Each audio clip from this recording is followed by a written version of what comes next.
C'est pas des gens qui ont décidé de fuir leur pays comme ça en espérant trouver l'Eldorado.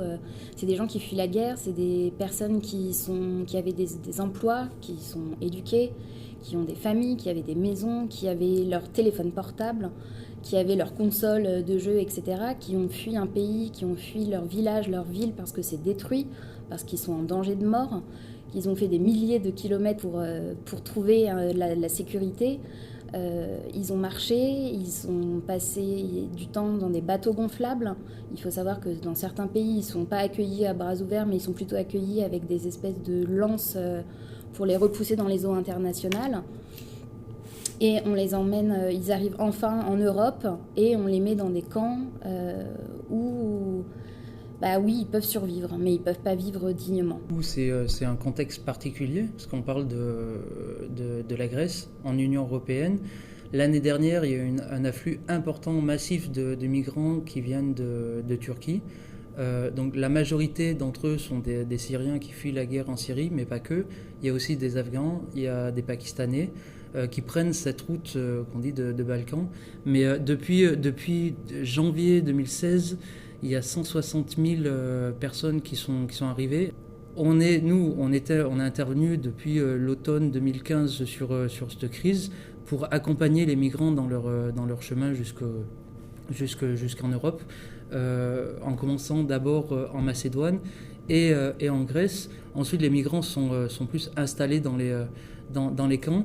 Il y a eu la fermeture donc, de la Macédoine où les personnes, les migrants sont retrouvés littéralement dans des camps en Grèce.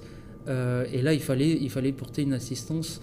Pour le camp d'Elleniko, il était vraiment dans Athènes même. Et c'était vraiment, donc les migrants étaient donc logés dans un bâtiment relié au stade de hockey. Mais étant donné que ce bâtiment n'est pas fait pour accueillir plus de 1000 personnes, il y en avait 1000 réfugiés, migrants, il fallait entre autres réhabiliter toutes les installations sanitaires. Donc c'est ce qu'on a fait.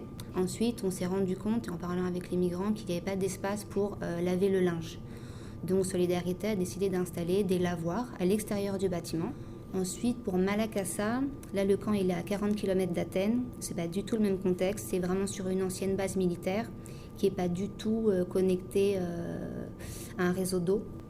Donc justement, Solidarité, on a amélioré, on a mis en place un point d'eau avec de l'eau potable et un système justement de drainage. Et quand les camps ont été ouverts, on a travaillé avec les gestionnaires du site sur place, en l'occurrence à Malakassa et à Elleniko. À la Malakassa, on a fait ce qu'on appelle SMS, c'est Site Management Support, où on a aidé le gouvernement et le ministère de l'immigration à gérer un camp. Donc on était là avec eux au quotidien pour connaître les besoins des réfugiés et pour apporter une aide ou regarder où étaient les besoins des résidents du camp, quoi. Juste en étant dans le camp, on peut s'apercevoir de besoins qui sautent aux yeux. On a par exemple des femmes qui lavaient les couches jetables de leurs enfants pour les réutiliser parce qu'il n'y avait pas assez de couches. Donc nous, on a pallié ce manque en faisant une grosse distribution de couches. On a les femmes qui venaient nous demander du shampoing, quelque chose qui peut paraître superficiel et qui en fait est un besoin de base. Beaucoup de femmes ont remonté qu'elles perdaient leurs cheveux.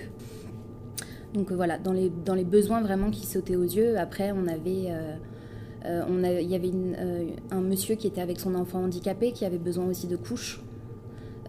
Un vieux monsieur qui avait fait la route avec son adolescent, qui avait du mal à accéder aux toilettes parce que pas de structure pour les personnes handicapées, et du coup qui nous demandait des couches pour adultes. C'est des choses auxquelles on ne pense pas et qui ont pourtant été indispensables. C'est que ces gens-là ont marché ou ont voyagé pendant des semaines, voire des mois, sont restés dans des pays des années avant d'arriver en Grèce, en Europe. Et le témoignage que ces gens